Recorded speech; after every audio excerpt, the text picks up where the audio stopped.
Quand mon fils a ouvert la fenêtre de l'appartement rue Daguerre et a crié à tout le voisinage que j'étais un fardeau dans sa vie, quelque chose en moi ne s'est pas brisé comme je m'y attendais. Je n'ai pas senti mon cœur se déchirer. Je ne me suis pas effondré en larmes. Je n'ai pas tremblé de désespoir. Ce que j'ai ressenti, c'était une clarté si brutale, si cristalline, que pour la première fois en décennies, j'ai pu voir avec une netteté absolue qui j'étais devenu aux yeux de mon propre fils. Là, debout au milieu du salon, écoutant les échos de ces mots ricochés contre les murs de l'immeuble où j'ai vécu pendant 40 ans, j'ai compris que j'avais passé une vie entière à être le fondement invisible d'une famille qui ne m'avait jamais vraiment vu. Étienne me tournait le dos, les mains tenant encore les rideaux, la respiration lourde de quelqu'un qui venait de vomir une vérité gardée trop longtemps. Je pouvais voir sa nuque, ses cheveux commençant à se clairsemer au sommet de sa tête, et je me suis souvenu de l'époque où il était petit et que je peignais ses boucles rebelles avant de l'emmener à l'école. À cet instant, tandis que les voisins couraient certainement aux fenêtres pour assister au scandale, j'ai compris que le petit garçon que je berçais dans mes bras pendant les nuits de fièvre s'était transformé en un étranger qui ne reconnaissait plus la valeur de l'amour qu'il avait élevé. La matinée était grise, typique de Paris en novembre, avec ce froid humide qui pénètre les os et fait paraître la ville entière couverte d'une couche de mélancolie. Je venais de préparer le petit déjeuner, comme je le faisais chaque matin depuis des années, et j'étais en train d'arranger la table quand Étienne est entré dans la cuisine avec cette expression que je connaissais trop bien. C'était le même air d'impatience qu'il faisait enfant quand je prenais trop de temps pour lasser ses chaussures, sauf que maintenant, il était accompagné de quelque chose de plus lourd, quelque chose qui ressemblait à une lassitude profonde de ma présence. Il n'a même pas regardé la table dressée, le pain frais que j'avais acheté à la boulangerie du coin avant 7 heures du matin, la confiture d'abricot qu'il a toujours aimée depuis petit. Il a simplement pris les clés de la voiture et a marmonné quelque chose à propos d'une réunion importante. Et quand j'ai demandé s'il n'allait pas au moins prendre un café, c'est là que c'est arrivé. Il s'est retourné, les yeux injectés d'une colère qui semblait fermenter depuis des années, et a dit qu'il en avait assez, qu'il ne supportait plus de vivre avec une vieille qui ne savait pas donner d'espace, qu'il devait partir et me laisser vivre ma propre vie parce qu'il ne pouvait plus porter le poids de ma solitude. Je suis restée là, la tasse encore à la main, essayant de traiter ces mots qui tombaient sur moi comme des pierres glacées. Étienne a continué, la voix montant de ton, disant que j'étais devenue une ombre étouffante dans sa vie, qu'il avait le droit de vivre sans la présence constante d'une mère qui n'acceptait pas qu'il soit adulte. Il a dit que ses amis se moquèrent de lui parce qu'il vivait encore avec moi, que les femmes qu'il essayait de rencontrer fuyaient quand elles découvraient qu'il partageait l'appartement avec sa mère, que j'étais la raison pour laquelle sa vie amoureuse était un désastre. Chaque phrase était un coup de couteau précis, choisi pour faire mal, pour me faire sentir petite, inutile, jetable. Et puis, comme si toute cette humiliation à l'intérieur de la maison ne suffisait pas, il a marché jusqu'à la fenêtre du salon, a ouvert les 2 battants en grand, laissant le vent froid entrer comme une rafale de réalité cruelle, et a crié à qui voulait l'entendre que je devais aller vivre ma propre vie et arrêter de gâcher la sienne. Le silence qui a suivi était assourdissant. Je pouvais entendre le tic-tac de l'horloge ancienne au mur, celle qui avait appartenu à ma mère et qui avait marqué chaque heure importante de ma vie. Je pouvais sentir l'odeur du café refroidissant sur la table, l'arôme du pain se mélangeant à l'humidité entrant par la fenêtre ouverte. Étienne est resté là, respirant profondément, comme s'il venait de lâcher un fardeau qu'il portait depuis des années, et j'ai réalisé qu'il ne s'était même pas retourné pour voir les dégâts qu'il avait causés. Pour lui, c'était une libération. Pour moi, c'était la fin d'une illusion que j'avais moi-même construite, brique par brique, sacrifice par sacrifice, nuit blanche par nuit blanche. J'ai fermé les yeux un instant et je me suis vue, il y a 30 ans, cousant jusqu'à l'aube dans le petit atelier que j'avais installé dans la chambre du fond pour payer l'école privée d'Étienne, me refusant tout luxe, tout repos, tout rêve personnel, parce que je croyais qu'être mère signifiait disparaître complètement pour que mon fils puisse briller. Pendant toutes ces années, depuis que mon mari Gérard était décédé, ne laissant que des dettes et un appartement à moitié payé, j'avais fait de la vie d'Étienne ma seule mission. J'avais travaillé dans 3 emplois différents. Nettoyé des bureaux jusqu'à l'aube, cousu des robes de mariée pour des femmes qui me regardaient à peine dans les yeux, accepté les humiliations de patrons qui me traitaient comme si j'étais partie du mobilier. Tout cela pour qu'il puisse étudier dans la meilleure école, pour qu'il puisse faire les études d'ingénieur qu'il avait toujours voulu, pour qu'il ne ressente jamais le poids de l'absence de son père, ou la dureté de la pauvreté que j'avais connue dans mon enfance. Je me souviens d'une nuit spécifique, quand Étienne avait 16 ans et avait besoin d'un nouvel ordinateur pour un projet important de l'école. Je n'avais pas l'argent, mais j'ai trouvé un travail supplémentaire en cousant des rideaux pour un hôtel dans le Marais, travaillant de 11 heures du soir à 5 heures du matin pendant 3 semaines d'affilée. Quand j'ai donné l'ordinateur emballé comme cadeau, il a à peine remercié, demandant simplement si c'était le modèle le plus récent. À ce moment-là, j'ai avalé mon amertume et j'ai souri, parce que je croyais qu'un jour, il comprendrait, qu'un jour, il reconnaîtrait tout ce que j'avais fait. Mais ce jour n'est jamais venu. Au lieu de cela, est arrivé ce matin de novembre, avec un fils de 37 ans me traitant de fardeau devant tout le voisinage. J'ai ouvert les yeux lentement et j'ai regardé autour du salon, voyant pour la première fois en des années chaque détail de cet espace qui avait été mon foyer et ma prison. Les murs avec la peinture écaillée que je n'ai jamais eu le temps de rénover parce que je travaillais toujours pour payer les factures d'Étienne. Le canapé usé où j'ai passé d'innombrables nuits à attendre qu'il rentre des fêtes avec ses amis, faisant semblant de lire mais en réalité juste angoissé pour sa sécurité. Les photographies sur l'étagère, toutes de lui, à toutes les étapes de sa vie, tandis que mes propres souvenirs, mes propres moments, étaient restés rangés dans des boîtes dans l'armoire, parce qu'il n'y avait pas de place pour mon histoire dans une maison que j'avais moi-même payée. Pendant que vous m'écoutez maintenant, vous vous demandez peut-être ce qu'une mère fait dans ce moment, quand elle découvre que son amour a été confondu avec un poids, que sa présence est devenue un fardeau indésirable. Peut-être avez-vous vous-même déjà ressenti cela, cette douleur d'être invisible pour ceux que vous aimez le plus. Et si vous écoutez cette histoire, si quelque chose dans mes mots résonne dans votre cœur, faites-moi une faveur. Laissez un commentaire pour me dire d'où vous m'écoutez en ce moment, partagez un peu de votre propre histoire, parce que des histoires comme la mienne n'ont de sens que lorsqu'elles trouvent un écho dans d'autres vies, lorsqu'elles cessent d'être seulement ma douleur pour devenir notre force collective.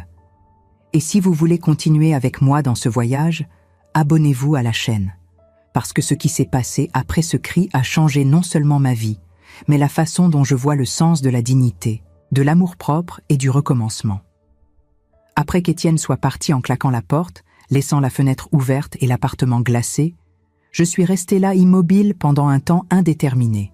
Cela aurait pu être des minutes ou des heures, je ne saurais dire. Peu à peu, j'ai commencé à marcher dans l'appartement comme si je visitais un musée de ma propre vie. Je suis entrée dans la chambre d'Étienne, impeccablement rangée parce que je la rangeais moi-même tous les jours, et j'ai vu les chemises que je repassais avec soin suspendues dans l'armoire, les draps que je changeais religieusement chaque semaine, les livres d'ingénierie que j'avais payés avec l'argent de la vente des bijoux de ma mère. Je suis allée jusqu'à ma propre chambre, à plus petite et plus sombre, où la seule fenêtre donnait sur le puits de ventilation de l'immeuble, et j'ai ouvert le tiroir où je gardais mes documents personnels. Là, au fond, sous de vieux certificats et des photographies jaunies, se trouvait une enveloppe que je n'avais pas ouverte depuis plus de 20 ans. Je me suis assise au bord du lit et j'ai sorti de l'enveloppe un vieux passeport et 3 lettres écrites en anglais. Les lettres venaient d'une femme nommée Margaret Thompson, qui avait été ma meilleure amie quand j'avais passé un an à Londres en travaillant comme fille au pair avant d'épouser Gérard. Margaret et moi avions perdu contact après mon retour à Paris, mais elle n'avait jamais cessé de m'écrire, m'invitant toujours à lui rendre visite, me disant toujours qu'il y avait toute une vie qui m'attendait au-delà des frontières du sacrifice que j'avais choisi de vivre. Dans la dernière lettre, écrite quelques mois avant la mort de Gérard, elle me racontait qu'elle avait ouvert une petite galerie d'art en Cornouailles et me suppliait de venir lui rendre visite, ne serait-ce que pour une semaine. Je n'y suis jamais allée.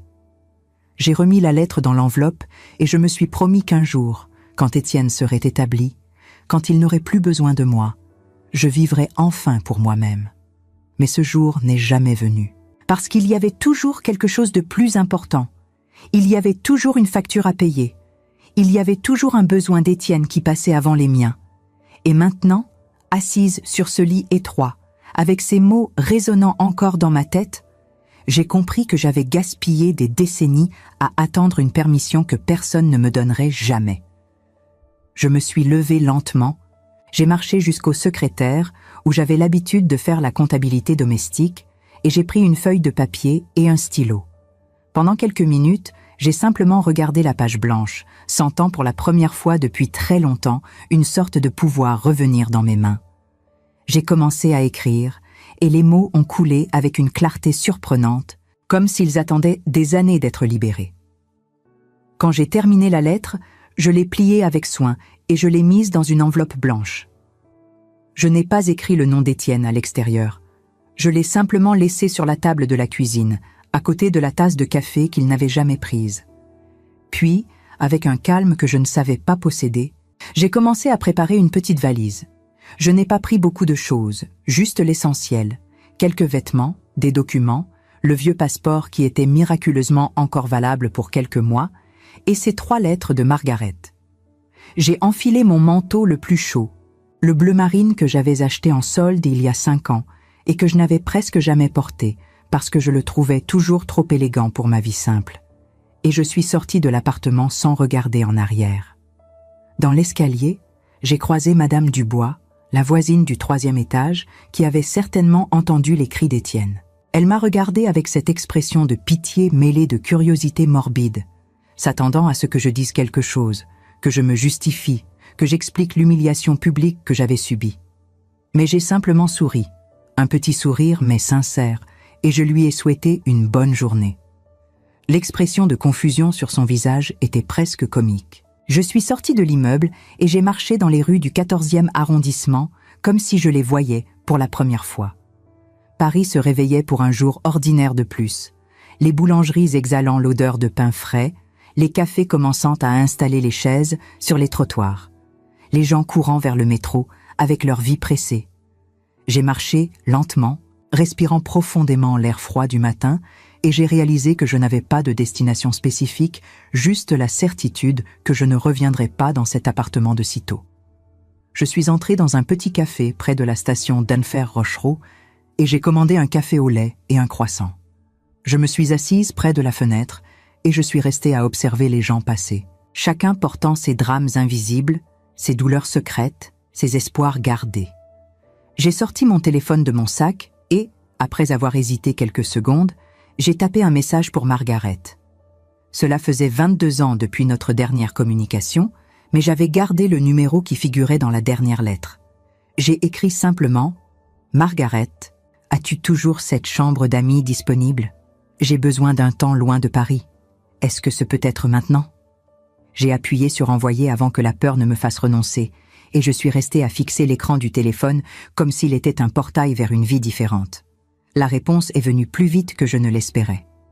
Margaret, qui avait maintenant les cheveux complètement blancs, selon la photo de profil, a écrit « Madeleine ? Mon Dieu, je pensais ne plus jamais avoir de tes nouvelles. La chambre a toujours été disponible, t'attendant. Viens quand tu veux, reste aussi longtemps que nécessaire. Tu vas bien ?» J'ai senti mes yeux brûler, mais cette fois ce n'étaient pas des larmes de tristesse. C'étaient des larmes de quelque chose que j'avais oublié exister, la possibilité. J'ai répondu que j'expliquerais tout en personne, que j'arriverais dans quelques jours, puis j'ai éteint le téléphone. J'ai terminé mon café lentement, savourant chaque gorgée, comme si c'était le premier café de ma nouvelle vie. Puis j'ai pris ma valise et j'ai marché jusqu'à la station de métro, en direction de la gare du Nord, d'où partent les trains pour Londres. Mais avant de quitter Paris, il y avait quelque chose que je devais faire. J'ai dévié mon chemin et je suis allé au petit cimetière Montparnasse où Gérard est enterré. Je n'avais pas visité sa tombe depuis presque 1 an, trouvant toujours des excuses pour reporter, priorisant toujours les besoins d'Étienne. Je me suis agenouillée devant la pierre tombale simple et pour la première fois en décennies, j'ai parlé à mon mari non pas de notre fils, non pas des difficultés financières, mais de moi. Je lui ai raconté le cri d'Étienne, l'humiliation que j'avais ressentie, la décision que j'avais prise. Et puis, la voix tremblante mais ferme, j'ai présenté mes excuses. Des excuses pour avoir transformé notre fils en centre d'un univers qui aurait dû avoir de la place pour plus d'étoiles. Pour avoir fait du deuil une excuse pour m'annuler complètement. Pour avoir oublié qu'être mère n'était qu'une partie de qui j'étais, pas la totalité de mon existence. Quand je me suis levée, j'ai senti comme si j'avais laissé là non seulement des fleurs, mais aussi le poids d'années d'abnégation que j'avais confondu avec l'amour. Je suis retournée vers la rue principale et j'ai pris un taxi jusqu'à la gare du Nord. J'ai acheté un billet de train pour Londres dans le premier Eurostar disponible qui partait dans 3 heures. Je me suis assise dans un café à l'intérieur même de la gare, entourée de voyageurs excités, de couples se disant au revoir, de cadres pressés, et je me suis sentie pour la première fois partie de ce flux de personnes qui choisissent leur destination au lieu de simplement accepter celles qui leur sont imposées. J'ai rouvert le téléphone et j'ai vu plusieurs appels manqués d'Étienne. Je n'ai répondu à aucun. Pas encore. Il devait trouver cette lettre. Il devait lire chaque mot que j'avais écrit. Il devait ressentir le vide de mon absence avant que nous puissions avoir n'importe quel type de conversation. Le train était ponctuel, comme les trains européens ont l'habitude de l'être, et quand je me suis installée dans le fauteuil près de la fenêtre, observant Paris commencer à s'éloigner à travers la vitre, j'ai ressenti un mélange étrange de peur et de libération. À 67 ans, je faisais quelque chose que je n'avais jamais fait dans ma vie d'adulte, me choisir moi-même. Je ne savais pas ce qui m'attendait en Cornouailles. Je ne savais pas si Margaret était toujours la même personne que j'avais connue il y a des décennies. Je ne savais pas si Étienne comprendrait un jour le message que j'avais laissé. Mais pour la première fois depuis longtemps, ces incertitudes ne me paralysaient pas. Elles m'excitaient, me faisaient sentir vivante d'une manière que j'avais oublié être possible. Étienne est rentré ce soir-là avec une bouteille de vin très chère et un sourire satisfait sur le visage. Il avait conclu un contrat important au travail et voulait célébrer, de préférence sans la présence étouffante de sa mère, pour gâcher son moment de gloire. Il est entré dans l'appartement en s'attendant à trouver le silence ou, dans le meilleur des cas, moi enfermé dans ma chambre, faisant semblant que la dispute du matin ne s'était pas produite. C'était toujours ainsi. Il explosait. Je me retirais et après quelques jours, tout revenait à la normale, lui ignorant ses mots cruels et moi faisant semblant qu'il ne m'avait pas blessé. Mais cette fois, l'appartement était différent. Ce n'était pas seulement le silence, c'était la qualité de ce silence, quelque chose de profond et de définitif qui a fait disparaître le sourire de son visage. Il a marché dans le salon, remarquant des détails qui passeraient normalement inaperçus. La fenêtre qu'il avait laissée ouverte le matin était fermée, mais la table du petit déjeuner n'avait pas été nettoyée. Les tasses étaient encore là, intactes, comme un décor figé dans le temps. C'était inhabituel, parce que je nettoyais toujours tout immédiatement. J'effaçais toujours toute trace de conflit comme si l'ordre domestique pouvait restaurer l'ordre émotionnel. Étienne a appelé mon nom, d'abord sur un ton normal, puis plus fort, avec cette irritation automatique qu'il utilisait toujours quand je ne répondais pas au premier appel. Il a vérifié ma chambre, la salle de bain, même le petit atelier au fond où j'avais l'habitude de coudre. Rien. C'est alors qu'il est retourné dans la cuisine et a vu l'enveloppe blanche sur la table, à côté de la tasse de café froid qu'il avait rejetée le matin. Il a pris l'enveloppe avec un mélange de curiosité et de dédain, s'attendant à trouver une note dramatique, des excuses pour ne pas lui avoir donné assez d'espace, une promesse de changer. Mais quand il a ouvert et a commencé à lire, ses jambes ont faibli et il a dû s'asseoir. L'écriture était la même qui avait rempli des années de notes sur le réfrigérateur, de cartes d'anniversaire, de listes de courses, mais le ton était complètement différent. Il n'y avait pas de supplication, pas de culpabilité, pas le poids émotionnel qui l'attendait. Il y avait seulement une clarté brutale qui l'a frappé comme un coup dans l'estomac. Je vais partager avec vous ce que j'ai écrit dans cette lettre, les mêmes mots qui ont fait que mon fils a finalement vu qui j'étais vraiment. Étienne, quand tu as crié aujourd'hui par la fenêtre que je devais aller vivre ma propre vie, tu n'imagines pas le cadeau que tu m'as fait. Ce n'était pas la permission que j'attendais de toi, parce que j'ai compris que je n'en avais jamais eu besoin. C'était la clarté de finalement comprendre que je suis devenue invisible, non pas parce que tu as cessé de me voir, mais parce que j'ai moi-même cessé d'exister au-delà de la fonction de mère. Pendant 37 ans, j'ai disparu un peu plus chaque jour, croyant que l'amour signifiait annulation complète, qu'être une bonne mère signifiait ne pas avoir de volonté propre, que bien t'élever signifiait me détruire complètement. Aujourd'hui, j'ai compris que j'avais tort. Je ne vais pas énumérer ici tout ce que j'ai fait pour toi, non pas parce que ce n'est pas important, mais parce que j'ai finalement compris que rien de tout cela n'avait à voir avec le fait que tu me doives quelque chose. C'était mes choix, et je les ai faits en croyant qu'un jour tu comprendrais leur poids. Mais tu n'as pas besoin de comprendre, Étienne. Tu as juste besoin de vivre ta vie exactement comme tu m'as dit de le faire. C'est pourquoi je pars. Non pas pour te punir, non pas pour te faire sentir coupable, mais parce qu'à 67 ans, j'ai finalement trouvé le courage de me choisir moi-même. Je ne sais pas quand je reviendrai, si je reviens. Ne me cherche pas pour l'instant. Il existe des vérités sur moi, sur ton enfance, sur les sacrifices que j'ai faits que tu n'as jamais connus parce que je les ai cachés pour te protéger. Mais une protection excessive crée l'aveuglement et il est peut-être temps que tu apprennes à voir par toi-même. Prends soin de toi, mon fils. Et un jour, quand tu auras suffisamment de maturité pour comprendre que l'amour véritable n'est ni possession ni obligation, peut-être pourrons-nous reconstruire quelque chose de réel entre nous, avec un amour que j'ai finalement appris à étendre aussi à moi-même, Madeleine.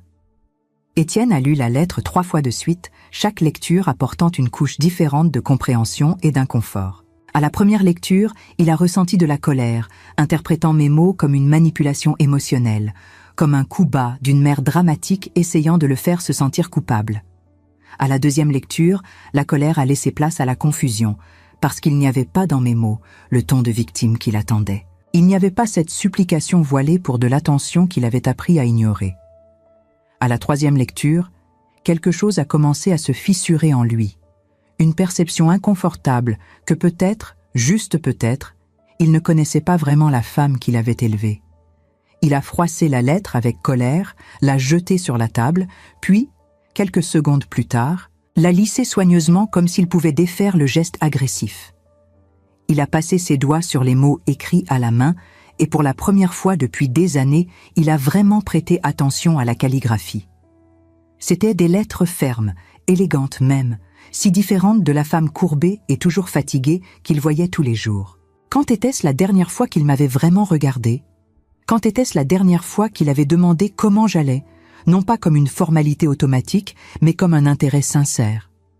Quand était-ce la dernière fois qu'il m'avait vu comme une personne, pas seulement comme la mère qui avait toujours été là, disponible, servile, invisible? Ces questions ont commencé à perforer l'armure de certitude qu'il avait construite autour de sa propre narration, celle où il était le fils surchargé par une mère dépendante, alors que peut-être la vérité était exactement l'inverse.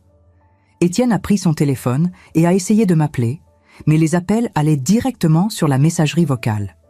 Il a envoyé des messages, d'abord exigeant que je revienne immédiatement, puis sur un ton plus conciliant disant que nous devions parler, finalement sur un ton presque suppliant, demandant où j'étais et si j'allais bien. Aucune réponse. C'était comme si j'avais simplement évaporé de sa vie, ne laissant que ce vide inconfortable et une lettre qui posait plus de questions qu'elle ne donnait de réponses. Il a commencé à marcher dans l'appartement, cette fois voyant vraiment les détails qu'il avait toujours ignorés. Les murs qui avaient besoin de peinture depuis des années. Le canapé usé que je n'avais jamais remplacé parce qu'il y avait toujours quelque chose de plus important pour dépenser de l'argent. Toujours quelque chose lié à lui, ses besoins, ses rêves. Il est entré de nouveau dans ma chambre, un espace qu'il visitait rarement, et a commencé à ouvrir les tiroirs avec un mélange de désespoir et de curiosité. Il a trouvé de vieux vêtements mais bien entretenus, quelques belles pièces qu'il ne m'avait jamais vu porter, des documents méticuleusement organisés. Et puis, au fond d'un tiroir, il a trouvé une boîte à chaussures pleine de vieilles photographies. Il s'est assis sur mon lit et a commencé à feuilleter les images, voyant une jeune femme belle qu'il ne reconnaissait pas comme étant moi. Il y avait des photos de moi à Londres, souriant à côté d'une femme rousse devant un pub, portant des vêtements modernes et élégants, avec une lueur dans les yeux qu'il n'avait jamais vue chez la mère qu'il connaissait. Il y avait des photos du mariage avec Gérard, si jeunes tous les deux, si pleins d'espoir. Et puis, Il y avait des photos de lui, bébé, enfant, adolescent, toujours avec moi en arrière-plan, mais dans chaque photo suivante, je semblais plus petite, plus effacée. Comme si je disparaissais littéralement de ma propre vie. Au fond de la boîte, il a trouvé une enveloppe jaunie avec des lettres écrites en anglais. Elles venaient de quelqu'un nommé Margaret et parlaient d'art, de voyage, d'une vie qui semblait complètement étrangère à la femme silencieuse qu'il connaissait. Une lettre spécifique l'a fait arrêter de respirer. Elle était datée de 6 mois après la mort de Gérard, et Margaret me suppliait de venir lui rendre visite, disait que j'avais un talent gaspillé, que mes aquarelles étaient trop belles pour rester rangées dans des tiroirs, que je méritais de vivre pour quelque chose au-delà de simplement survivre. Étienne ne savait pas que je peignais. Il ne m'avait jamais vu prendre un pinceau, n'avait jamais vu une seule toile dans notre maison. Il s'est levé et est allé jusqu'à l'atelier au fond, cette petite pièce qu'il avait toujours associée seulement à ma machine à coudre et aux robes que je faisais pour gagner de l'argent supplémentaire. Il a allumé la lumière et pour la première fois a vraiment examiné l'espace. Derrière une vieille armoire, il a trouvé une pile de toiles tournées vers le mur. Il en a tiré une par une et est resté complètement paralysé. C'étaient de belles aquarelles, délicates, représentant des paysages de Paris, des portraits de gens dans les rues, des scènes du quotidien capturées avec sensibilité et technique impressionnantes. Dans certaines, il a reconnu des endroits que nous traversions ensemble quand il était enfant, mais vus à travers des yeux qui percevaient la beauté là où il ne voyait que routine. Comment n'avait-il jamais su cela? Comment avait-il vécu 37 ans aux côtés de quelqu'un et n'avait jamais remarqué qu'elle avait ce talent, cette passion cachée? La réponse est venue avec la clarté brutale de quelqu'un qui enlève finalement les bandeaux de ses propres yeux, parce qu'il n'avait jamais demandé, ne s'était jamais intéressé, ne m'avait jamais vu comme une personne complète, au-delà de la fonction de mère qu'elle exerçait pour lui. Il s'est assis par terre de l'atelier, entouré par les peintures que j'avais cachées pendant des décennies, et pour la première fois depuis le matin, il a ressenti quelque chose qui ressemblait à de la honte. Pas la honte superficielle d'avoir été impoli ou d'avoir élevé la voix, mais la honte profonde de réaliser qu'il avait été cruellement injuste envers quelqu'un qui avait dédié sa vie entière à lui. Il a pris son téléphone de nouveau, et cette fois, au lieu d'appeler, il a écrit un message différent. « Maman, j'ai trouvé tes peintures. Elles sont magnifiques. Pourquoi ne me les as-tu jamais montrées? S'il te plaît, dis-moi où tu es. J'ai besoin de comprendre. » Il a envoyé et est resté à regarder l'écran, attendant ces 3 petits points qui indiquent que l'autre personne est en train d'écrire. Mais ils n'apparaissaient pas. Le silence de l'autre côté était absolu. Les jours suivants ont été une torture psychologique pour Étienne.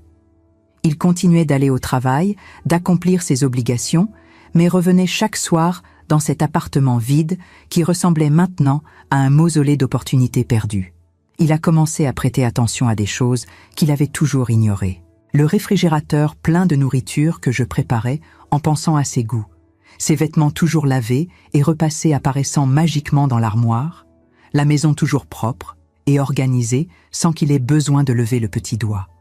C'était comme si seulement dans mon absence, il pouvait finalement voir la structure invisible de soins qui soutenait toute sa vie confortable. Il a essayé de cuisiner et a brûlé la nourriture.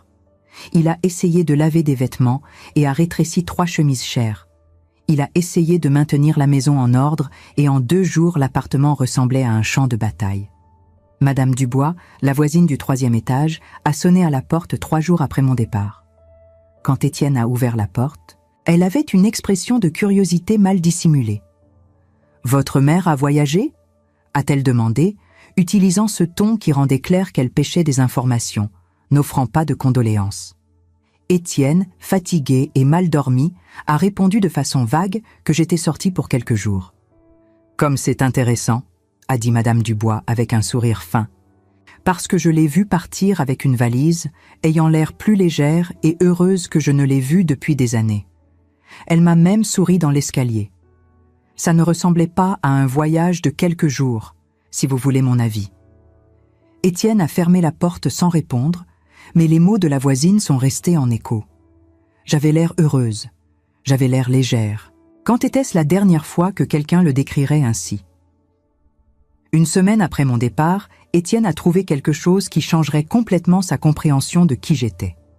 Il cherchait un vieux document dans les archives où je gardais des papiers importants quand il a trouvé un dossier épais étiqueté « Paiement école ». Il l'a ouvert en s'attendant à trouver de vieux reçus sans importance et a découvert quelque chose de complètement différent. C'étaient des contrats de travail, des documents de prêt, des reçus de paiement de 3, parfois 4 emplois simultanés que j'avais maintenus pendant des années. Il y avait un contrat de travail de nettoyage nocturne de bureau de 11 heures du soir à 5 heures du matin, qui avait duré 6 ans. Il y avait des reçus d'un atelier de couture où je travaillais les week-ends. Il y avait des preuves de vente de bijoux, y compris la bague de fiançailles de ma mère, que j'avais vendue pour payer le matériel pédagogique de sa dernière année d'école. Chaque document était un coup de couteau silencieux révélant une vérité qu'il avait toujours ignorée. Tout ce qu'il avait eu, tout ce qu'il avait accompli, était construit sur des sacrifices qu'il n'avait jamais perçus parce que j'avais trop de fierté pour utiliser ma fatigue comme monnaie d'échange émotionnel. Étienne se souvenait de se plaindre quand il était adolescent que je dormais trop pendant la journée et ne pouvais pas l'aider avec ses devoirs. Maintenant, il comprenait que je dormais parce que j'avais travaillé toute la nuit en nettoyant des bureaux pour payer son école privée. Il se souvenait d'être irrité quand je n'allais pas à ses matchs de football le samedi. Maintenant, il voyait les reçus de l'atelier de couture où je travaillais les week-ends pour payer ses cours d'anglais. Chaque souvenir d'impatience, chaque moment d'irritation face à mon absence ou ma fatigue, gagnait maintenant un contexte brutal qu'il avait été trop aveugle pour voir. Il y avait un document spécifique qui l'a complètement détruit. C'était une lettre de la banque, datée d'il y a 10 ans, approuvant un prêt substantiel en mon nom. Étienne a froncé les sourcils en essayant de se rappeler ce qui se passait dans sa vie à cette époque, puis il s'est souvenu. C'était l'année où il avait voulu faire un échange de 6 mois en Allemagne pour perfectionner son allemand technique. Il se souvenait d'avoir demandé mon soutien et j'avais dit oui sans hésiter, que nous trouverions un moyen. Ce qu'il ne savait pas, c'est que trouver un moyen signifiait contracter un prêt personnel avec des intérêts très élevés, prêt qui, selon les relevés annexés, avait pris 5 ans pour être complètement remboursé. 5 ans à travailler encore plus, à sacrifier encore plus pour financer 6 mois d'expérience internationale qu'il avait traité comme un droit naturel, pas comme le privilège extraordinaire que c'était vraiment. Étienne a laissé les documents tomber de ses mains et a mis sa tête entre ses genoux, ressentant une nausée écrasante.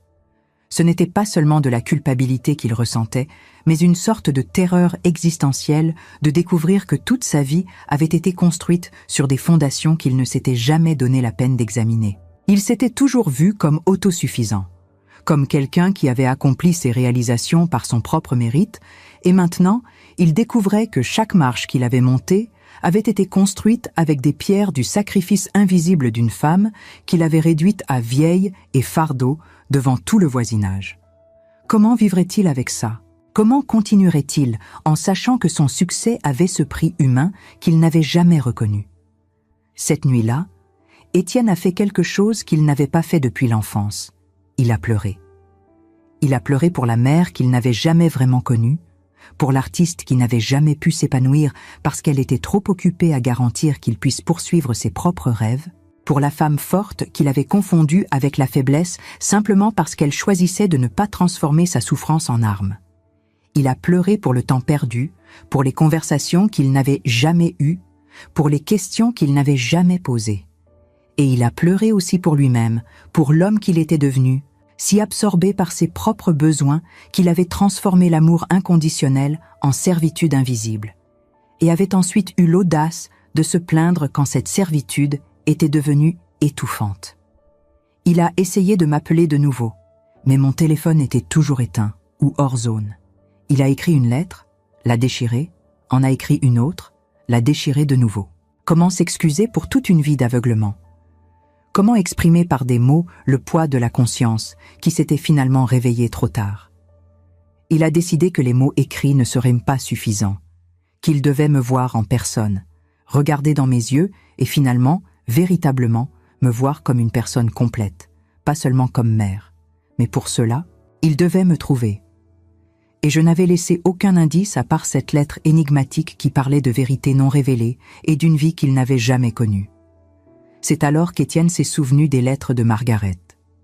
Il les a reprises et les a lues avec plus d'attention, cherchant n'importe quel indice sur où je pouvais être. Margaret parlait d'une galerie en Cornouailles, mentionnait la beauté des falaises, m'invitait à rester dans sa maison au bord de la mer. Serait-il possible qu'après tant d'années, j'avais finalement accepté cette invitation? Étienne a allumé l'ordinateur et a commencé à chercher. Il a facilement trouvé Margaret Thompson, propriétaire de la Seascape Gallery à St. Ives, Cornouailles. Il y avait des photos de la galerie, petites mais charmantes, spécialisée dans les artistes locaux et les aquarelles. Et là, dans une vieille photo du blog de la galerie, il l'a vue. Margaret. Avec des cheveux roux alors, souriant à côté d'un tableau. Et en arrière-plan de la photo, partiellement visible, une aquarelle qui était incontestablement la mienne. Les mêmes coups de pinceau délicats, la même sensibilité pour capturer la lumière. J'avais envoyé mes travaux à elle. J'avais un rêve qui transcendait complètement la petite vie qu'il connaissait. Étienne a réservé un billet de train pour Londres cette nuit-là même, et de là un train pour la Cornouaille. Il ne savait pas ce qu'il dirait quand il me trouverait. Il ne savait pas si j'accepterais de le voir, mais il savait qu'il devait essayer. Pendant qu'il préparait une valise à la hâte, son téléphone a sonné. C'était un numéro inconnu avec un indicatif français. Il a répondu le cœur battant, espérant que c'était moi, mais c'était la voix d'un homme plus âgé. « Allô, je cherche Madame Madeleine Girard », a dit l'homme poliment. Étienne a expliqué que j'étais en voyage et a demandé qui appelait. « Je suis Henri Beaumont, de l'atelier de restauration de la mairie. Nous essayons de contacter Madame Girard depuis des semaines. Elle a gagné notre bourse annuelle de restauration de textiles historiques, un honneur considérable. C'est une bourse rémunérée de 6 mois, très concurrentielle. Nous avons besoin d'une réponse d'ici la fin de la semaine. » Madame n'a pas mentionné s'être inscrite. Étienne est resté complètement muet. Je m'étais inscrite à une bourse compétitive de restauration de textiles historiques et j'avais gagné. Et il ne savait absolument rien à ce sujet. Encore une couche de la vie secrète que j'avais maintenue. Encore une preuve que j'étais une personne complète, avec des aspirations et des talents qu'il ne s'était jamais donné la peine de connaître. Il a demandé à l'homme d'envoyer les détails par email et a dit qu'il essaierait de me contacter de toute urgence. Quand il a raccroché, il est resté immobile, tenant le téléphone, ressentant le poids écrasant de tout ce qu'il ne savait pas sur sa propre mère. Combien d'autres rêves avais-je gardés en silence? Combien d'autres opportunités avais-je laissé passer parce que je mettais toujours ses besoins avant les miens? Et maintenant que j'étais enfin libre, maintenant que j'avais finalement choisi moi-même, quel droit avait-il d'apparaître et de demander de revenir? Ces questions l'ont accompagné pendant tout le voyage en train jusqu'en Cornouailles. Il regardait par la fenêtre voyant le paysage français laisser place à la campagne anglaise, et pour la première fois de sa vie d'adulte, il s'est permis de penser vraiment à qui j'étais au-delà d'être sa mère. Il a essayé de se rappeler la dernière fois qu'il avait demandé à propos de mes rêves, de mes peurs, de mes espoirs. Il a essayé de se rappeler la dernière fois qu'il m'avait demandé comment s'était passée ma journée, non pas comme une formalité, mais comme un intérêt sincère. Il a essayé de se rappeler la dernière fois qu'il m'avait remercié, non pas pour une tâche spécifique, mais pour simplement être là, être le fondement invisible qui avait soutenu toute sa vie. Et la vérité dévastatrice était qu'il ne pouvait pas se souvenir parce que ces conversations, ces moments de reconnaissance sincère ne s'étaient tout simplement jamais produits. Quand je suis arrivée à la petite gare de St. Ives, en Cornouailles, c'était déjà la fin d'après-midi et le soleil commençait à descendre sur l'océan, peignant le ciel de tons roses et oranges qui semblaient sortir directement de l'une de mes aquarelles. L'air avait l'odeur du sel et de la liberté, si différent de l'air lourd de Paris, chargé de souvenirs et d'obligations. Margaret m'attendait sur le quai, et quand nos regards se sont croisés après 22 ans, c'était comme si aucun temps ne s'était écoulé. Elle a couru vers moi les bras ouverts, et quand nous nous sommes enlacés, j'ai senti quelque chose en moi finalement se détendre, comme un muscle qui avait été contracté pendant des décennies et qui recevait enfin la permission de se reposer. « Tu es venu » a-t-elle dit les larmes aux yeux. « Tu es finalement venu. Et j'ai répondu, ressentant pour la première fois depuis longtemps la vérité profonde de ces mots, je suis rentrée à la maison. La maison de Margaret était un cottage en pierre au bord d'une falaise, avec de grandes fenêtres donnant directement sur la mer. C'était petit mais accueillant, décoré d'aquarelles sur les murs, beaucoup d'entre elles d'artistes locaux et de livres empilés sur chaque surface disponible. Elle m'a montré la chambre d'amis, simple mais charmante, avec un lit recouvert d'une courte pointe faite main et une fenêtre d'où je pouvais voir les vagues se briser contre les rochers. « Cette chambre a toujours été la tienne », a dit Margaret avec douceur. « J'ai toujours su qu'un jour tu trouverais le courage de venir. » J'ai défait ma petite valise, suspendant mes quelques possessions dans l'armoire vide, et pour la première fois en décennies, j'ai senti que j'avais un espace qui était véritablement le mien, non partagé, non envahi par les besoins d'autrui. Ce premier soir, Margaret et moi sommes restés éveillés tard à discuter, couvrant 22 ans de vie en quelques heures. Je lui ai raconté Gérard, sa mort soudaine, comment j'avais transformé la maternité en ma seule identité. Je lui ai parlé d'Étienne, des sacrifices que j'avais faits et de comment il ne les avait jamais connus, parce que j'avais trop de fierté pour utiliser ma souffrance comme monnaie d'échange. Je lui ai raconté cette terrible matinée quand il avait crié par la fenêtre et la clarté brutale que cela m'avait apportée. Margaret m'a écouté sans m'interrompre, tenant ma main avec force, et quand j'ai terminé, elle a dit quelque chose qui a complètement changé ma perspective. « Madeleine, tu n'as pas échoué en tant que mère. Tu as échoué envers toi-même. Il y a une énorme différence entre aimer quelqu'un et s'annuler pour cette personne. Le premier construit, le second détruit les deux. Les premières semaines en Cornouailles ont été une révélation. Margaret m'a présenté à la communauté artistique locale, petite mais vibrante, pleine de personnes qui avaient choisi des vies plus simples pour pouvoir se consacrer à l'art. J'ai recommencé à peindre, non pas caché dans un atelier sombre au fond d'un appartement, mais en plein air, sur les falaises, sur la plage, capturant la lumière unique de Cornouailles que tant d'artistes avant moi avaient essayé de capturer. Mes mains, durcies par des années de travail manuel, ont mis du temps à retrouver la délicatesse nécessaire pour les aquarelles, mais peu à peu, la mémoire musculaire est revenue, et avec elle, une partie de moi que j'avais enterrée si profondément que j'avais presque oublié qu'elle existait. Chaque matin, je me réveillais avec le son des mouettes et le fracas des vagues contre les falaises.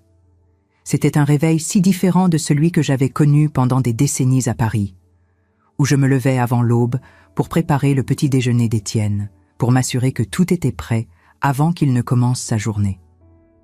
Ici, en Cornouailles, mes matins m'appartenaient.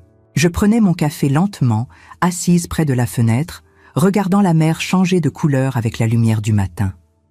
Parfois je lisais, parfois je restais simplement là, laissant mon esprit vagabonder sans destination précise, sans liste de tâches à accomplir, sans responsabilité qui pesait sur mes épaules comme un manteau de plomb. Margaret m'emmenait explorer les petits villages côtiers, chacun avec son caractère unique, ses galeries d'art, ses cafés accueillants. Nous passions des heures à marcher le long des sentiers côtiers, le vent salé dans nos cheveux, parlant de tout et de rien.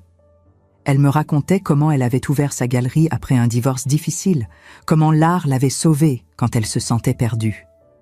L'art a ce pouvoir, me disait-elle, de nous ramener à nous-mêmes quand nous nous sommes perdus dans les rôles que nous jouons pour les autres. Ces paroles résonnaient profondément en moi, car c'était exactement ce que je vivais. Un retour à moi-même après des décennies de disparition progressive. Un après-midi, alors que nous marchions sur une plage presque déserte, Margaret s'est arrêtée et m'a regardée avec une intensité que je ne lui connaissais pas. « Madeleine, tu réalises que tu souris maintenant ? Je veux dire, vraiment souris. Pas ce sourire poli et fatigué que tu avais sur les photos que tu m'envoyais il y a des années. Tu sembles vivante d'une façon que je ne t'ai jamais vue, même quand nous étions jeunes à Londres. » J'ai touché mon visage, surprise, comme si je découvrais cette expression pour la première fois. Elle avait raison. Je me sentais légère, presque euphorique par moments, comme si un poids invisible avait été retiré de mon corps. Margaret a insisté pour que j'expose quelques pièces dans sa galerie. Au début, j'ai résisté, ressentant cette vieille insécurité qui me disait que mes peintures n'étaient là pas assez bonnes, qu'elles n'étaient qu'un passe-temps d'amateur, que les vraies personnes ne s'y intéresseraient pas. Mais Margaret a été implacable. « Tu as un véritable talent, Madeleine. Tu l'as toujours eu. Le monde mérite de le voir. » Alors, les mains tremblant légèrement, j'ai permis qu'elle accroche 5 de mes aquarelles sur un mur de la galerie. C'était des paysages de Paris, peints au fil des ans dans les rares moments que je pouvais voler pour moi-même, et chacune portait non seulement la ville qu'elle représentait, mais aussi la solitude et l'espoir de la femme qui les avait peintes. Je me souviens du jour où nous avons accroché ces tableaux. Mes mains tremblaient tellement que Margaret a dû m'aider à tenir le marteau. Chaque clou enfoncé dans le mur semblait ancrer non seulement une peinture, mais aussi une partie de mon identité que j'avais gardée cachée pendant si longtemps. Quand nous avons eu fini et que j'ai reculé pour regarder mes œuvres exposées, j'ai senti des larmes couler sur mes joues. « Ce sont des larmes de joie », ai-je murmuré à Margaret. Je ne savais même pas que c'était possible de pleurer de joie à mon âge.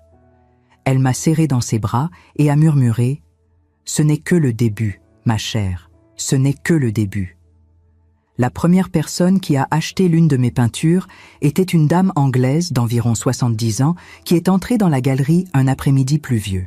Elle est restée immobile devant l'une de mes aquarelles du Pont des Arts pendant plusieurs minutes. Et puis elle a demandé à Margaret qui était l'artiste. Margaret m'a appelé et, le cœur battant de façon désordonnée, je suis allé lui parler. La dame a dit qu'il y avait quelque chose dans la façon dont j'avais capturé la lumière se reflétant dans l'eau, dans la solitude des silhouettes traversant le pont, qui avait touché quelque chose de profond en elle. « Il y a une histoire dans cette peinture », a-t-elle dit, « une histoire de nostalgie et de force en même temps. Celle qui a peint cela comprend ce que c'est que de porter un poids invisible. J'ai vendu ma première peinture pour 150 livres. Et quand j'ai tenu cet argent dans ma main, ce n'était pas la valeur qui importait, mais la reconnaissance que j'avais créé quelque chose de valeur, quelque chose qui résonnait avec une autre personne. J'existais en tant qu'artiste, pas seulement en tant que mère. Les jours se sont transformés en semaines, et chaque jour apportait une nouvelle découverte sur moi-même. J'ai découvert que j'aimais me réveiller tôt, non pas par obligation, mais par choix, pour voir le lever du soleil sur la mer. J'ai découvert que j'avais des opinions fortes sur l'art, la politique, la vie, des opinions que j'avais gardées enfouies pendant des années parce que personne ne me les demandait. J'ai découvert que j'étais drôle, que je pouvais faire rire les gens avec mes observations sur la vie. J'ai découvert que j'aimais la solitude, qu'elle n'était pas synonyme de solitude, mais plutôt d'espace pour respirer, pour penser, pour simplement être.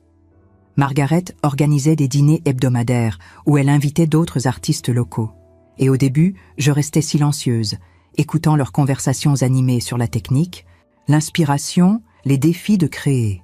Mais progressivement, j'ai commencé à participer, à partager mes propres pensées, et j'ai été surprise de découvrir que les gens écoutaient, que mes opinions avaient de la valeur.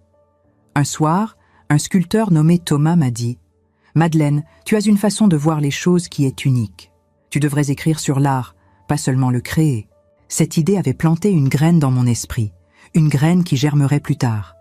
Pendant ce temps, à Paris, Étienne était dans son propre voyage de découverte. Après avoir trouvé mon numéro à travers la galerie de Margaret, il m'a appelé plusieurs fois, mais je n'ai pas répondu. Je n'étais pas prête. J'avais besoin de ce temps pour moi. J'avais besoin de redécouvrir qui j'étais au-delà de Madeleine Girard, la mère d'Étienne.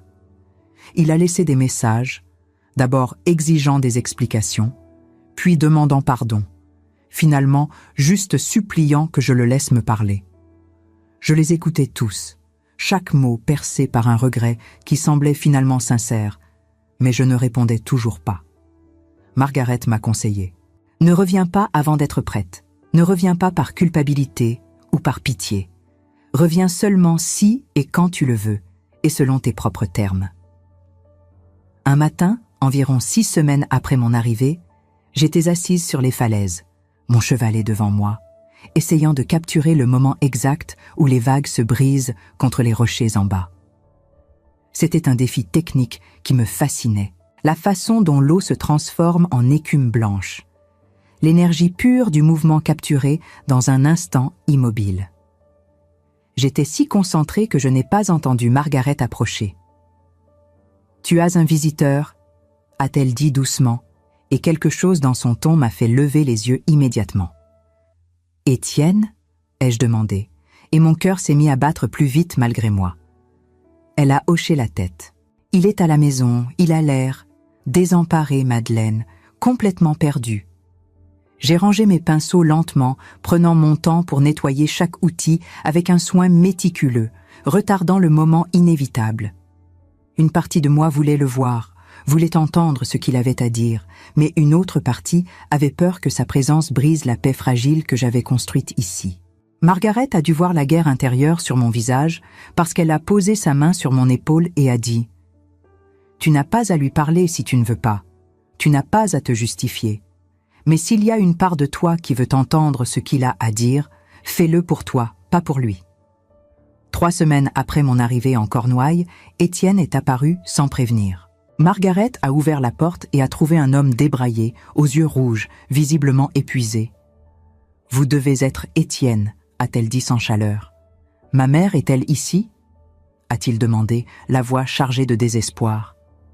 Margaret m'a appelé et quand je suis descendue les escaliers et que je l'ai vue là, dans l'entrée de la maison, j'ai ressenti un mélange complexe d'émotions. Il y avait de l'amour, parce qu'il était toujours mon fils, mais il y avait aussi une distance nouvelle, un espace protecteur que j'avais construit autour de moi-même. « Comment m'as-tu trouvé ?» ai-je demandé, gardant ma voix calme. Les lettres de Margaret. J'ai tout lu, maman, j'ai tout trouvé. Les peintures, les documents de l'école, le prêt pour mon échange, les emplois multiples, tout. Sa voix a failli et des larmes ont commencé à couler sur son visage. Je ne savais pas, je n'ai jamais su, et ce n'est pas une excuse, mais j'ai besoin que tu saches que maintenant je sais, et je ne peux pas vivre avec ça. J'ai emmené Étienne marcher sur les falaises, loin des yeux curieux de Margaret. Nous avons marché en silence pendant plusieurs minutes, juste le son du vent et des vagues entre nous. La marche était longue, et je pouvais voir qu'il luttait pour trouver les mots justes. Chaque pas semblait peser lourd, comme s'il portait le poids de toutes les années de cécité sur ses épaules. À un moment, il a trébuché sur une pierre et j'ai instinctivement tendu la main pour le stabiliser. Ce geste automatique, cette impulsion maternelle qui survivait malgré tout, nous a fait réaliser à tous les deux à quel point notre relation était compliquée, tissée de fils d'amour et de douleurs impossibles à démêler complètement. Finalement, il s'est arrêté et s'est tourné vers moi. « Tu es une personne incroyable, et je t'ai transformée en servante.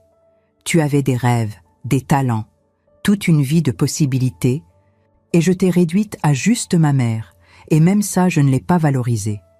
Comment me pardonnes-tu pour ça ?»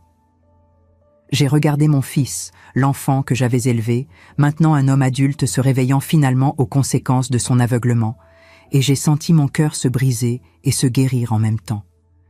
Étienne, je ne sais pas si je pardonne. Je ne sais pas si pardon est le bon mot. Ce que je sais, c'est que tu m'as profondément blessé, mais que cette douleur m'a libéré d'une prison que j'avais moi-même construite. Tu as seulement rendu explicite ce que je savais déjà, que j'avais disparu. Je lui ai expliqué que pendant des semaines en Cornouailles, pour la première fois en décennies, je me réveillais en pensant à moi, pas aux besoins des autres. Je peignais parce que je le voulais, pas dans les intervalles d'autres obligations. Je parlais avec des gens d'art, de vie, de philosophie, sans la préoccupation constante de négliger une responsabilité domestique. « Tu sais quel a été le moment le plus révélateur ?» lui ai-je demandé alors que nous regardions la mer. C'était quand j'ai réalisé que je pouvais simplement m'asseoir et regarder le coucher de soleil sans ressentir de culpabilité, sans penser que je devrais être en train de cuisiner, nettoyer, coudre, préparer quelque chose pour quelqu'un. Pour la première fois en 37 ans, mon temps était véritablement le mien. Étienne a écouté en silence, et j'ai pu voir la douleur et la compréhension lutter sur son visage.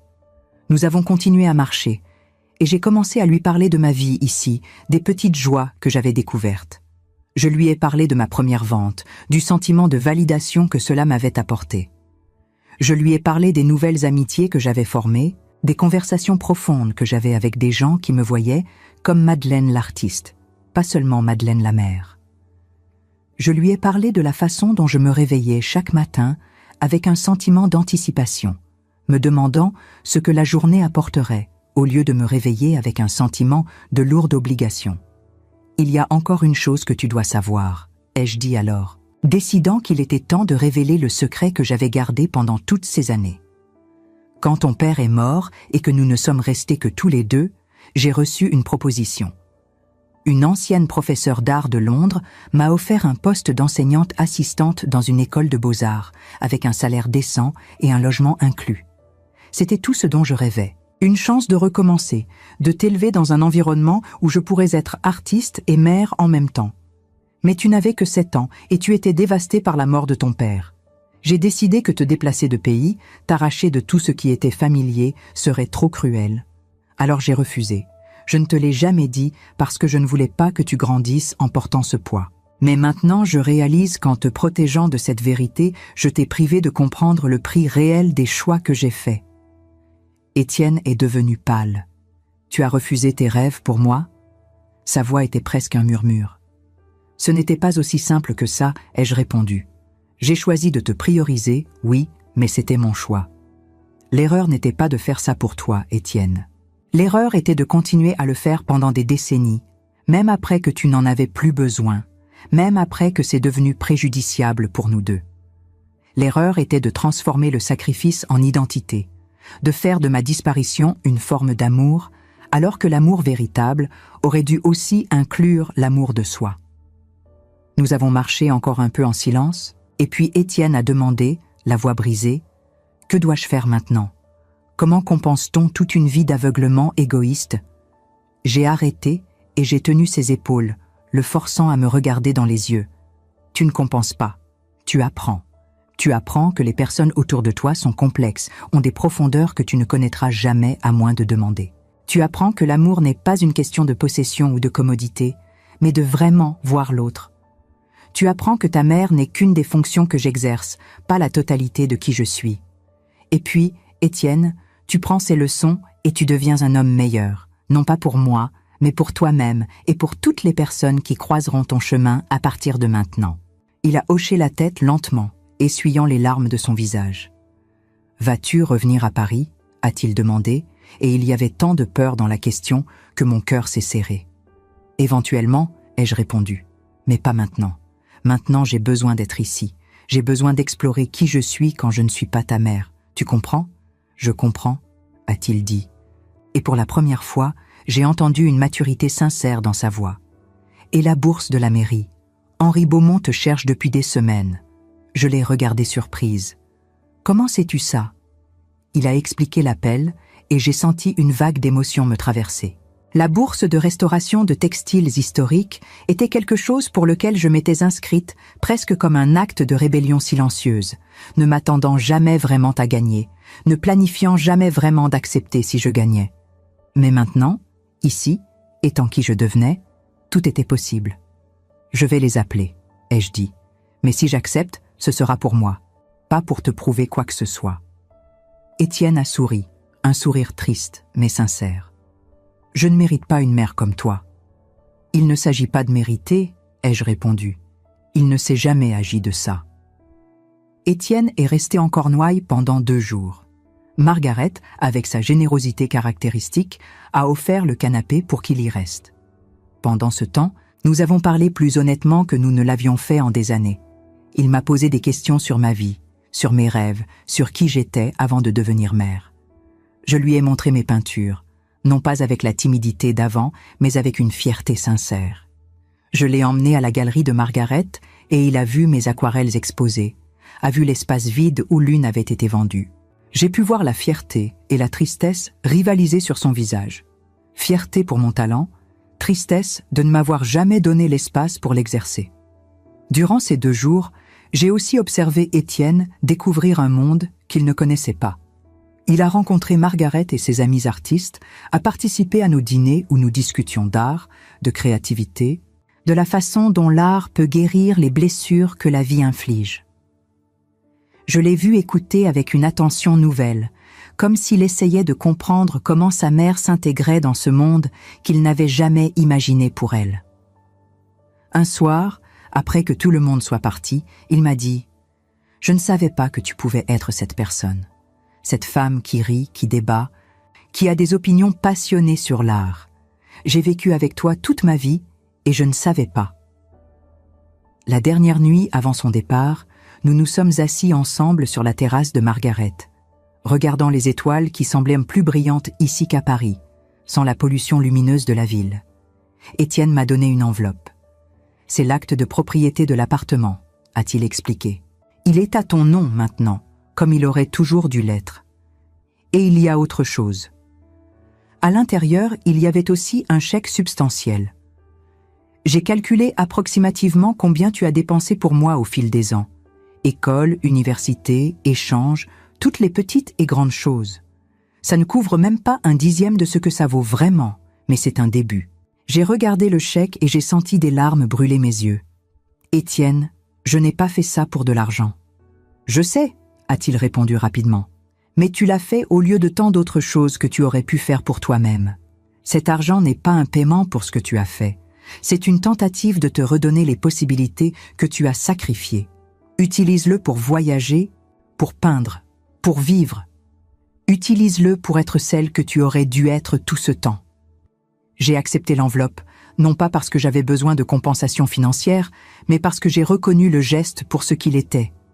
Un fils essayant finalement, de façon maladroite mais sincère, de reconnaître la valeur de ce qu'il avait reçu sans le savoir.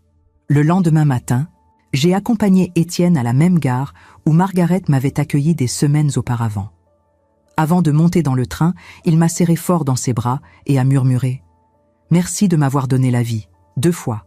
La première quand je suis né et la seconde quand tu es parti, me forçant à grandir. » J'ai regardé le train s'éloigner, emmenant mon fils de retour à Paris, et j'ai ressenti une paix que je ne connaissais pas depuis des décennies. Notre relation avait changé fondamentalement. Nous ne reviendrions pas à ce que nous étions avant. Et c'était bien.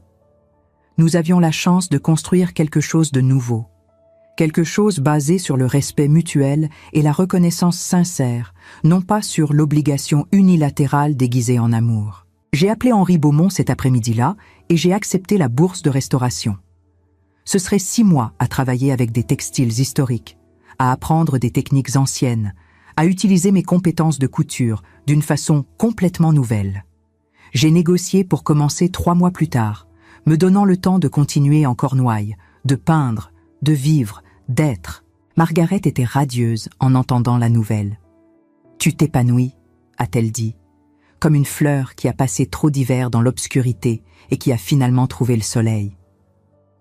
Et elle avait raison, je m'épanouissais, découvrant des couches de moi-même qui étaient de rester dormantes si longtemps que j'avais oublié qu'elles existaient.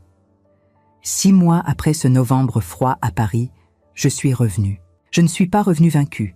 Je ne suis pas revenue parce que j'en avais besoin, mais parce que je l'ai choisi. La bourse de restauration à la mairie allait commencer, et j'avais décidé qu'il était temps d'affronter mon ancienne vie armée de ma nouvelle conscience. L'appartement rue Daguerre était impeccable quand je suis arrivée. Étienne avait engagé une entreprise de nettoyage professionnel, avait repeint les murs, avait même acheté de nouveaux meubles. Au centre de la table du salon, il y avait un énorme vase de pivoine, mes fleurs préférées, bien que je n'ai jamais su qu'il le savait. Et il y avait une lettre. Cette fois, c'était la sienne pour moi, et ces mots étaient simples mais profonds. « Bienvenue dans ta maison, pas la nôtre, la tienne. J'ai déménagé. Il est temps que tu aies un espace qui soit véritablement le tien. » Dans les mois qui ont suivi, j'ai établi une vie complètement nouvelle. La bourse de restauration était stimulante et gratifiante, travaillant avec des textiles de plusieurs siècles, leur redonnant beauté et intégrité. Mes mains, qui avaient cousu par nécessité pendant tant d'années, cousaient maintenant pour l'art et la préservation. Étienne et moi nous rencontrions régulièrement, mais non plus comme mère surprotectrice et fils dépendant. Nous nous rencontrions comme adultes indépendants, qui choisissaient de passer du temps ensemble, qui parlaient d'art, de travail, de vie. Il avait commencé une thérapie pour traiter son propre parcours et construisait lentement une vie où il ne dépendait pas de moi pour fonctionner. Il a rencontré une femme, Sophie, qui travaillait dans la même entreprise, et quand il me l'a présentée, j'ai pu voir qu'il avait choisi quelqu'un de fort, d'indépendant, qui n'accepterait pas d'être traité comme une servante. 1 an après mon départ pour la Cornouaille, la galerie de Margaret a organisé une exposition individuelle de mes aquarelles. Il y avait 30 peintures, la moitié créées en Cornouailles, la moitié des années précédentes à Paris. L'exposition s'appelait « Invisible », une vie en aquarelle, et chaque peinture était accompagnée de petits textes que j'avais écrits sur le contexte dans lequel elles avaient été créées. C'était mon histoire racontée à travers des images et des mots, mon parcours de l'invisibilité vers la visibilité, de l'abnégation vers l'autoréclamation. Étienne est venu pour le vernissage et a invité tout le voisinage de la rue Daguerre, y compris Madame Dubois. Il voulait que tous ceux qui avaient été témoins de mon humiliation voient ma transformation, non pas comme une vengeance, mais comme une éducation. La soirée du vernissage était magique. La petite galerie était bondée, et je circulais parmi les gens qui admiraient mon travail, qui posaient des questions intelligentes sur la technique et l'inspiration. Madame Dubois est venue vers moi, visiblement mal à l'aise, et a dit « Madame Girard, je ne savais pas. Nous ne savions pas que vous étiez artiste. » Je lui ai souri et ai répondu « Moi non plus je ne le savais pas. J'ai dû disparaître pour me trouver. » Plusieurs peintures ont été vendues ce soir-là, et avec l'argent, plus celui qu'Étienne m'avait donné, plus mon revenu de la bourse, j'avais pour la première fois dans ma vie d'adulte une sécurité financière qui venait de mon propre mérite, non d'un sacrifice épuisant. Mais le moment le plus significatif de la soirée a été quand une jeune femme d'environ 25 ans s'est approchée de moi. Elle était restée longtemps devant une peinture spécifique, une aquarelle montrant une femme de dos regardant par la fenêtre d'un appartement, Paris dehors vibrante et vivante, tandis qu'elle semblait être derrière une vitre invisible. La jeune femme avait les larmes aux yeux. « C'est moi », a-t-elle dit. Pas littéralement, mais c'est comme je me sens. J'ai 26 ans, je viens de me marier et je sens déjà que je disparais dans les besoins de mon mari, de sa famille, des attentes sur qui je dois être. Comment avez-vous échappé? J'ai pris sa main et ai répondu honnêtement « Ça m'a pris 67 ans, mais j'ai échappé quand j'ai finalement compris qu'aimer les autres ne peut pas signifier m'abandonner moi-même. Tu es jeune, n'attends pas comme j'ai attendu, revendique ton espace maintenant. » Cette conversation m'a fait réaliser que mon histoire n'était pas seulement la mienne.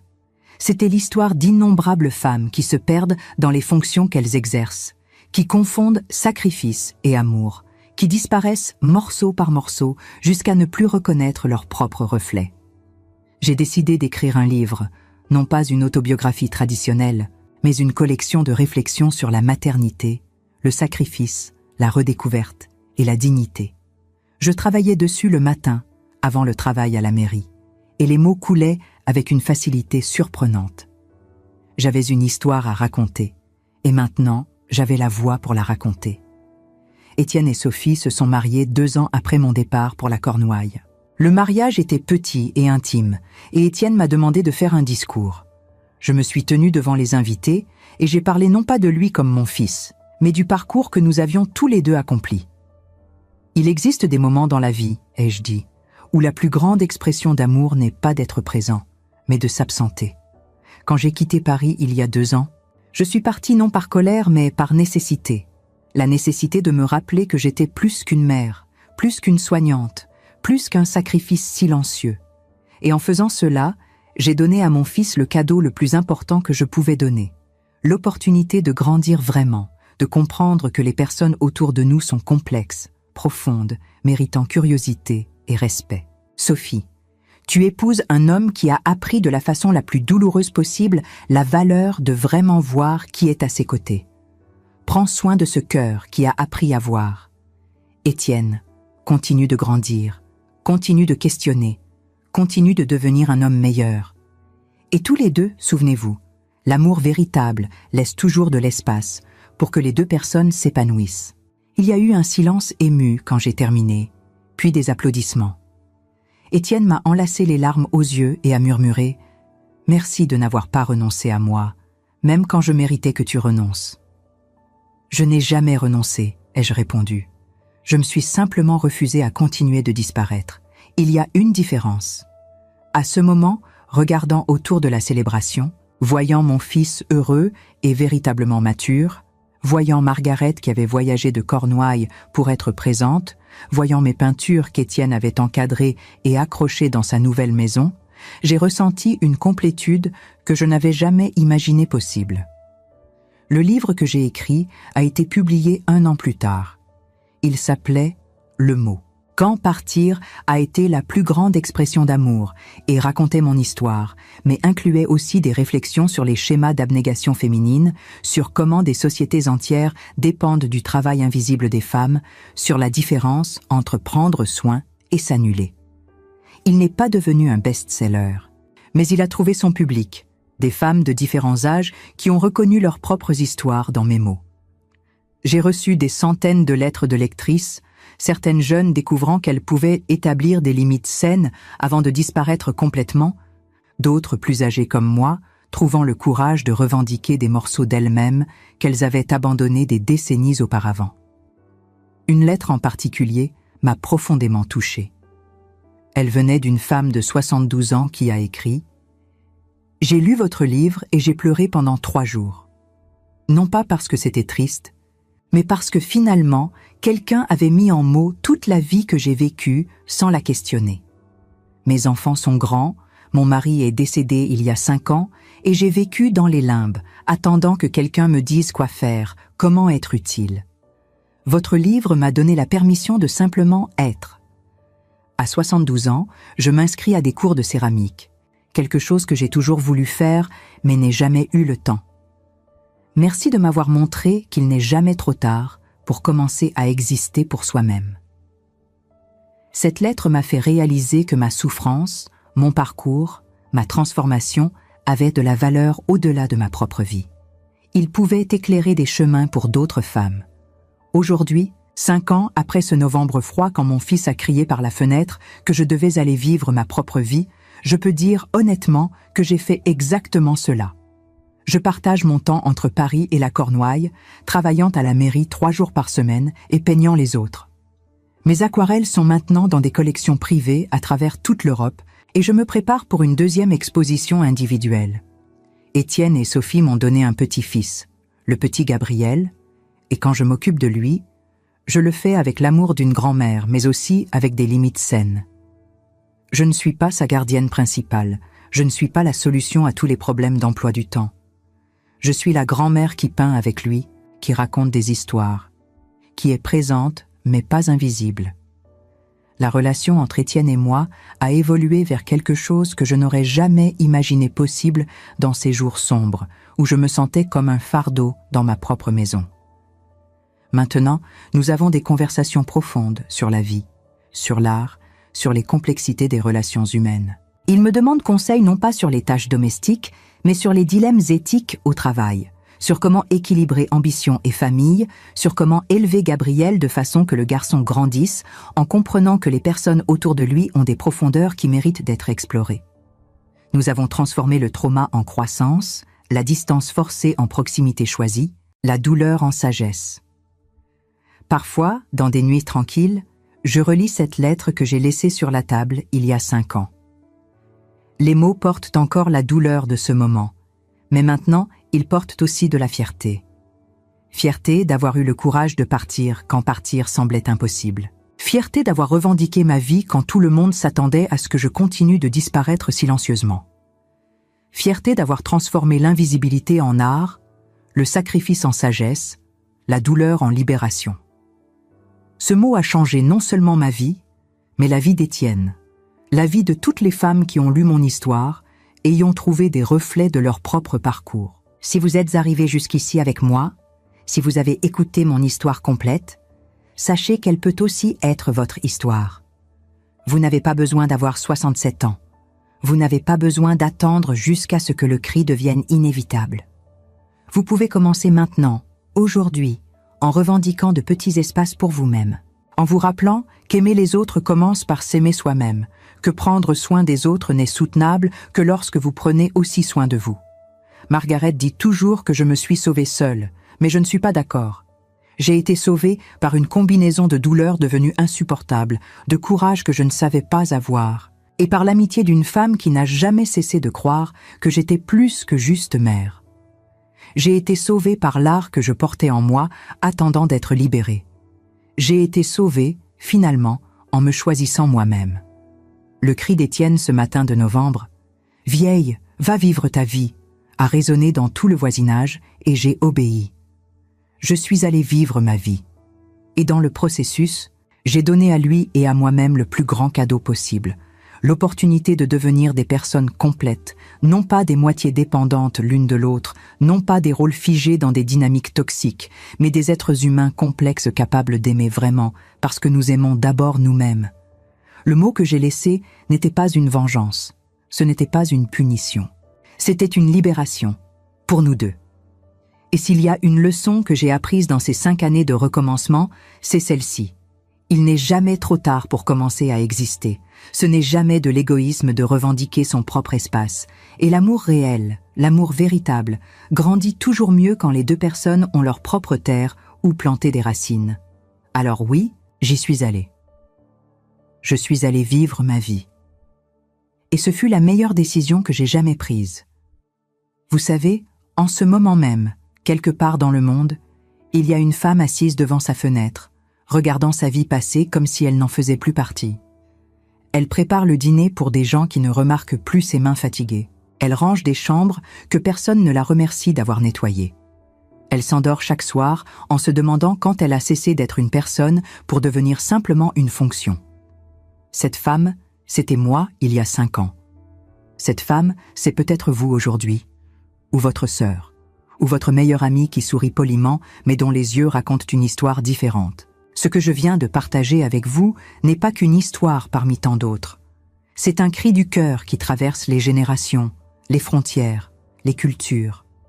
C'est la vérité non dite de millions de femmes qui ont appris que disparaître était le prix à payer pour être considérées comme de bonnes mères, de bonnes épouses, de bonnes filles. Mais aujourd'hui, après avoir parcouru ce chemin de l'invisibilité vers la lumière, je vous pose cette question brutalement honnête.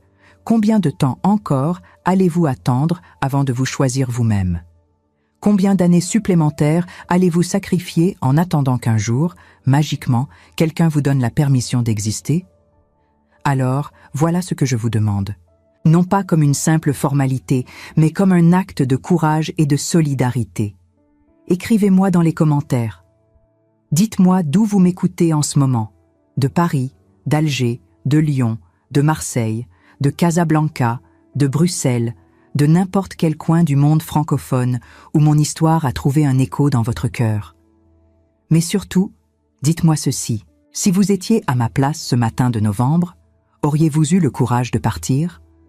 Ou auriez-vous, comme je l'ai fait pendant des décennies, continué à disparaître un peu plus chaque jour en espérant que votre sacrifice serait un jour reconnu? Je veux connaître votre vérité. Pas la version polie que vous racontez à vos voisins, pas le sourire brave que vous montrez à vos enfants, mais la vérité brute qui vous réveille à 3 heures du matin. Êtes-vous cette femme qui a oublié la couleur de ses propres rêves? Êtes-vous celle qui regarde dans le miroir et se demande où est passée la jeune fille aux yeux brillants qui croyait que le monde lui appartenait? Ou peut-être êtes-vous déjà partie, comme moi, et pouvez-vous témoigner que oui, il existe une vie après le sacrifice? Une vie où vous n'êtes plus invisible? Parce que voyez-vous, chaque commentaire que vous laissez n'est pas juste une interaction sur une plateforme. C'est un fil dans une tapisserie collective de résistance féminine.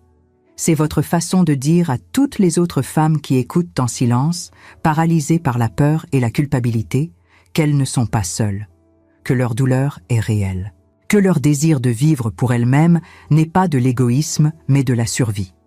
Votre voix dans ces commentaires pourrait être exactement ce dont une autre femme a besoin pour trouver le courage de faire ce premier pas vers sa propre libération. Et si cette histoire a touché quelque chose de profond en vous, si vous vous êtes reconnu dans mes mots, dans ma douleur, dans ma transformation, alors je vous demande aussi de vous abonner à cette chaîne. Non pas par politesse, mais parce qu'ici, dans cet espace que nous créons ensemble, nous construisons quelque chose de plus grand que des histoires individuelles. Nous construisons une communauté de femmes qui refusent de disparaître. 1.